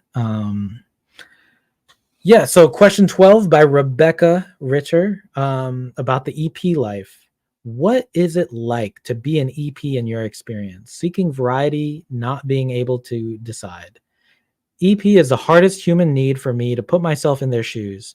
That's why I would be curious if you would talk about it from your perspective. Um, Yeah, that's really, really good. I think it's good for people to know the EP experience. And honestly, like there are so many different kinds of EPs. So even those of us who are, like I mentioned, like David Jacobs earlier, who is a consume sleep EP. So it's not necessarily the standard kind. And I think there is a difference between the self above tribe and the tribe above self EPs. Um, but at its core, it is about seeking variety, as you're saying. Um, like what the world is your oyster. You have all the freedom, you have all the options. You can go on the internet today and you can learn anything in the world. You can become an expert in any subject, any topic. You can go to any country in a lot of ways. Okay, maybe not everyone, but you can basically make a life for yourself anywhere. You can choose anything to study for your career, for your life. You can be with any kind of person. You can dream up a person, a possibility, and you can go manifest that in reality. You can go explore. And so the thing is, because all the options are available, EPs are trying to go after the most interesting options, the most compelling ones, the most satisfying options. Because even if you go to a restaurant and you have 100 items on the menu, you don't want to just go there because it has a lot of variety. You want to find the best out of the spectrum of possibilities. So the best on the SE spectrum as well as the NE. So it has to be the most interesting as well as like physically impressive. Um, and so that would be kind of, that's why, for example, like getting a six pack or something, being in very good shape is impressive for whether you have NE first or SE first. I mean, it's all impressive. Getting a PhD, whether you have SE or NE, they're both interesting in terms of like, wow, you were able to become a doctor of this or whatever. So it's kind of like, or like going to every country, there are certain things about being an EP like you want to explore in a way that will not only impress other people, but it'll impress you because you are the ultimate judge of the beauty and the awesomeness of life. It's you're deciding what's best for you. And it's not about being the best. It's not about being a better person. It's about having the best thing and being the person who could provide the best thing being the one in the tribe who everyone can rely on to get the best thing in a certain area. But it has to be said that EPs on the other side of it, they're IJs. And so there has to be some kind of OI area that someone's trying to be the best in. So if you take, for example, Mr. Beast, who's one of those weird consume sleep EPs, he's trying to be the best on YouTube. If you look at, Neil deGrasse Tyson, he's trying to be the best in another area of like science and things, right? So it's a different kind of situation. It's like a different OI from which they're seeking their variety. So it's if I go to this restaurant, I'll be able to find the best menu item there. So if I choose, given a certain OI, they want to find the best variety. So another comparison is like, well, Jeff Bezos competing with like Elon Musk, where I know Elon is an IP, but it's like Jeff probably wants to be the best space explorer or do something unique or something. Like space exploration is a very like OE type situation. Yeah.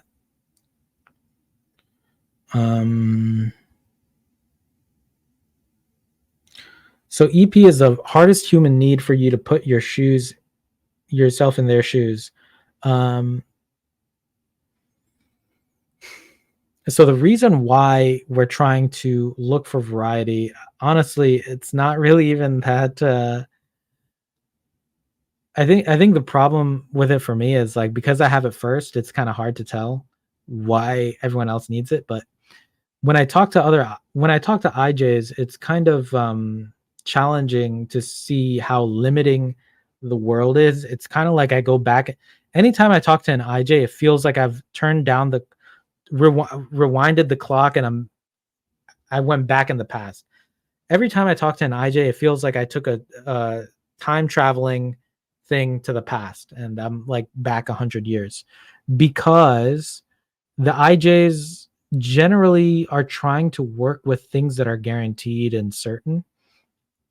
And so when there are new trends and new things, it's about constricting and confining and guaranteeing what kind of world you're part of. And EPs are not looking for those guarantees. EPs are looking for exploration, are looking for possibilities, are looking for the bleeding edge, because it's not the cutting edge of some field, some area is more interesting because it's because all of the past success, all the past variety is already exploited. It's kind of like going to the gold rush after everyone already got everything. It's about like, so EPs view the world as if like, there's a bunch of stock that goes up and they just, it's too late to invest. It's too late to invest in everything. So they have to find something new because everything that exists is just going down and going to lead to death, decline. All of, imagine you're in a company, you need to drive up profit, but everything's just all the graphs are kind of going down. And so it's like without a new opportunity, without innovation, the EP knows that everything's going to crap, everything's going to go downhill. You're not going to be able to put a roof over your head or anything. You're not going to, everyone's going to be sad, and everyone looks to the EP to innovate and come in with new ideas. And so with things like AI, it's like, oh, you have a bunch of, for example, workers that are protesting and want more money, and now it's no longer profitable to run a restaurant. But because the EPs are out there exploring things in AI and making new robots, you can suddenly run a profitable restaurant again.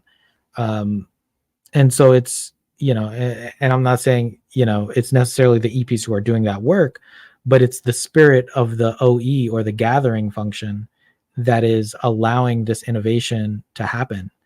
It's this innovative thinking. It's the pushing everything to the, cutting edge, that's allowing us to keep a roof over people's heads and guaranteeing some level of sustainability.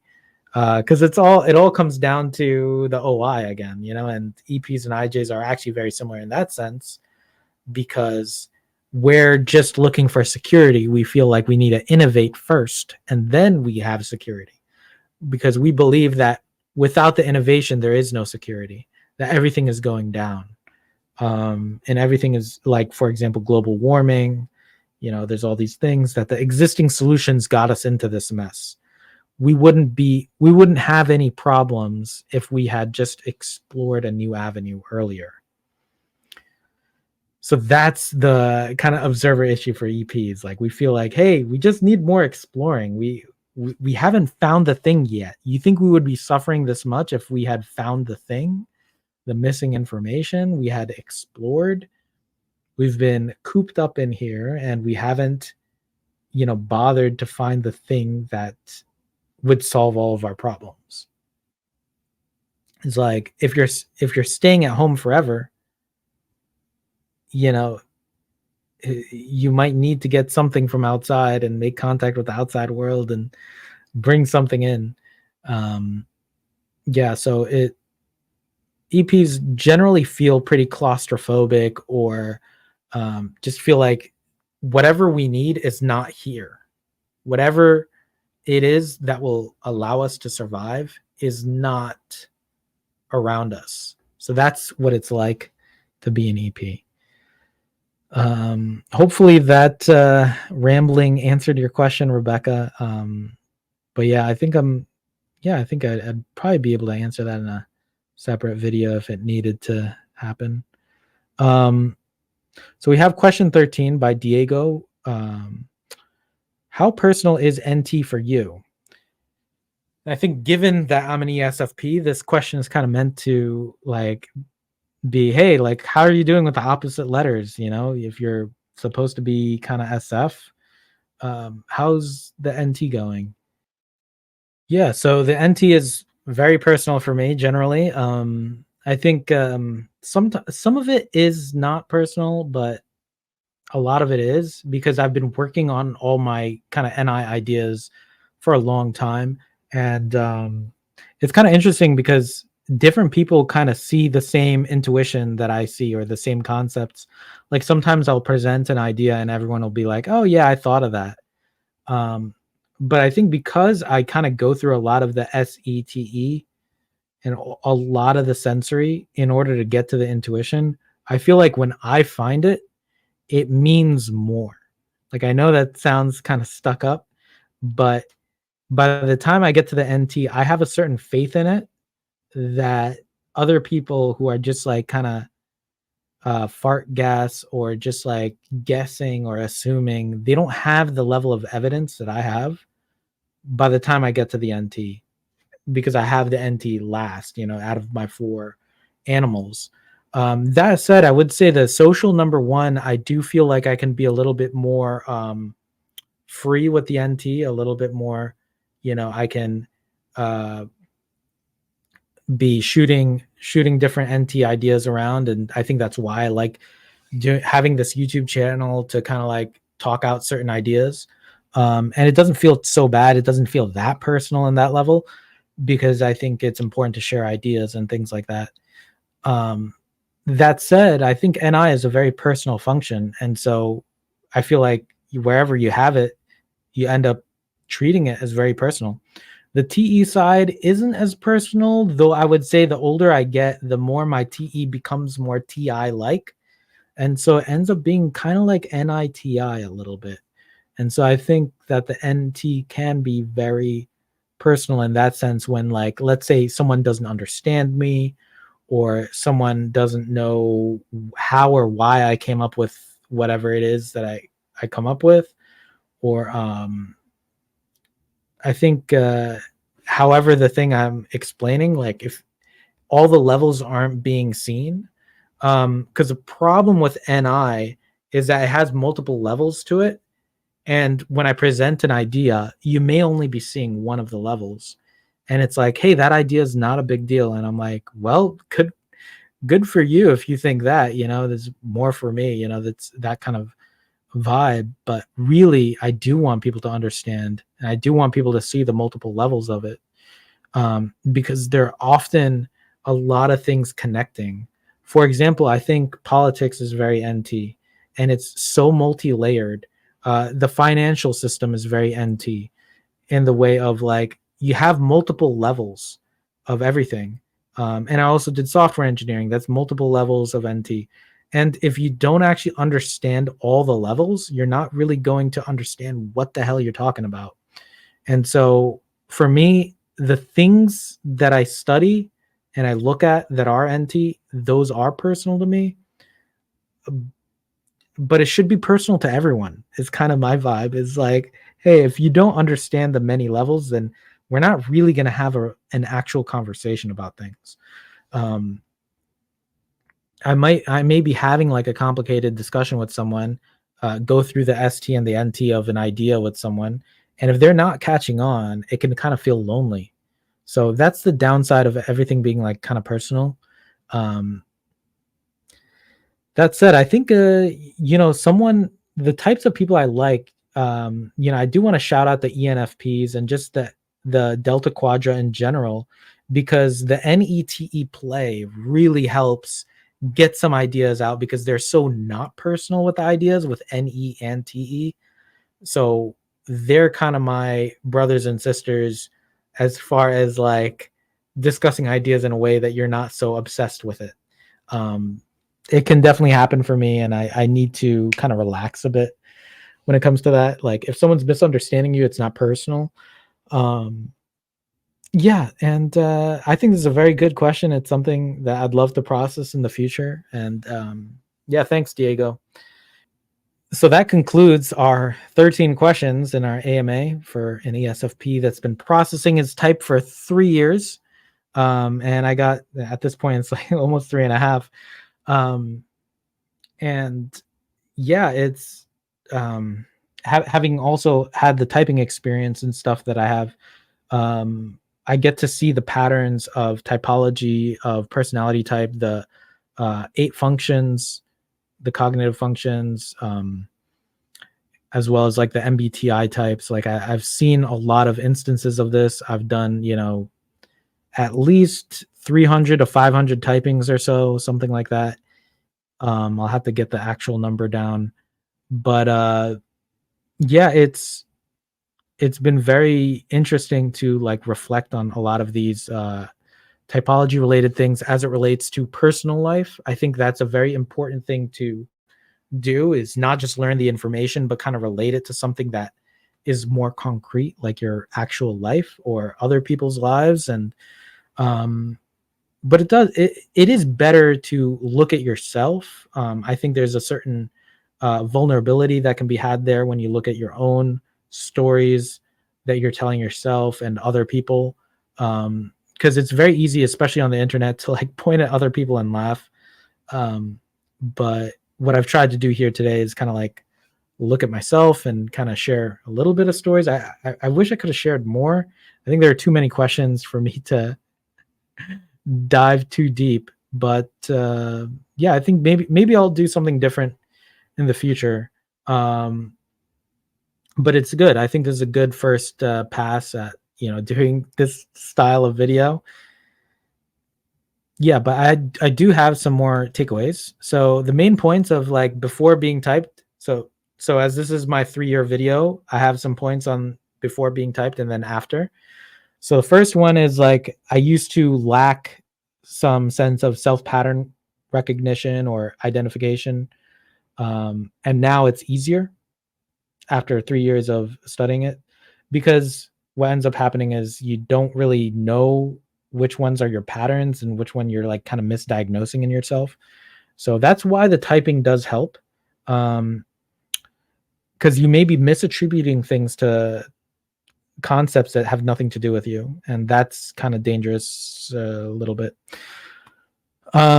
So before being typed, I had a lot of self-neglect. There are certain things about my life I kind of ignored. Maybe I was being too forgiving to people. I was double deciding too much. I was you know, doing too much of the number one stuff, uh, yeah. And after being typed, now I'm like neglecting myself less and just kind of being more charitable and compassionate to myself, while also having like stricter goals and more reasonable next steps, so that I can kind of schedule my days in a more effective manner.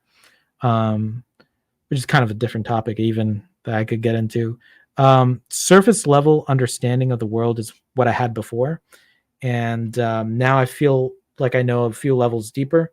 I also did get older. It's not just learning about OP, but you're also getting older, and you're seeing behind the veil of a lot of systems and things that you didn't understand in the past. Now, it's not just that I have SE first, but I think, developing your intuition as well as just developing your sensing intuition, kind of double observing, you're able to see behind the scenes on a lot of different systems and areas. Um, so I definitely feel like OP has helped me with that, seeing between, just knowing about intuition and sensing. Like, I'm like, okay, if I have the facts, I know that there's a pattern behind every fact. Um, and yeah, here's the last one. It's before being typed, I was on a mission to save the world, and having typed a bunch of people who also want to save the world, I realized that everyone's basically trying to save the world, or many people are. Like maybe it's 30% of people are just trying to help make the world a better place. Maybe a good 70% don't care, but I, I just made up those numbers, but I have seen a lot of people's, typing videos and things like that. So yeah, I think for me now, like after having been typed, I feel like even though I do want to help the world and make the world a better place and save the world and do the number one thing and make some awesome thing and be the drive society forward, like 20 years into the future or something, or like defeat climate change or something like that, or like whatever it is, I'm making those up, right? But I think that it's better for that to be more of a side effect, because as you're just living your life, and this is something that I'm finding out from learning op and reflecting on the lessons of op that I'm choosing to take, is that saving the world is more of a side effect of being a good person, a solid person, a whole person. Like addressing your demon functions in animals or whatever you want to call them, addressing your personality as a whole, it ends up changing you into the person who ends up being a good net positive for the world in a way that's more substantial than purposefully trying to like save everybody, or be the cool one, be the best, be the best at work, or be the best in business, or be the best YouTuber. Like working on yourself ends up pushing these other narratives and things like saving the world more in the background, because it ends up happening more as a side effect of being a real person. For like in my case, the more I'm NF honest with myself, my intentions, the more of an abundant mindset I develop, with things like not being as much of a social one that's only going after being the best, with being more friends oriented, things like this, where it makes sense. You still want to work on your strengths a little bit. um yeah, I think making the world be a better place, it just happens more accidentally, and I really do like that part of studying up. Yeah, so I would say like there's some good things that I've overcome, but it's not without pain, it's not without struggle. But yeah, thank you for listening or watching. It's amazing that you've come to this point of the video, even if you skip to it. Yeah, just if you came this far, like, comment, and subscribe. I would love to see any of your comments on questions that you'd want answered in future videos, or maybe you have some insight to share on any of those questions. Maybe you have an answer for yourself on any of those questions. that brings us to the end. And I hope you have a good day and you enjoyed watching. See you around.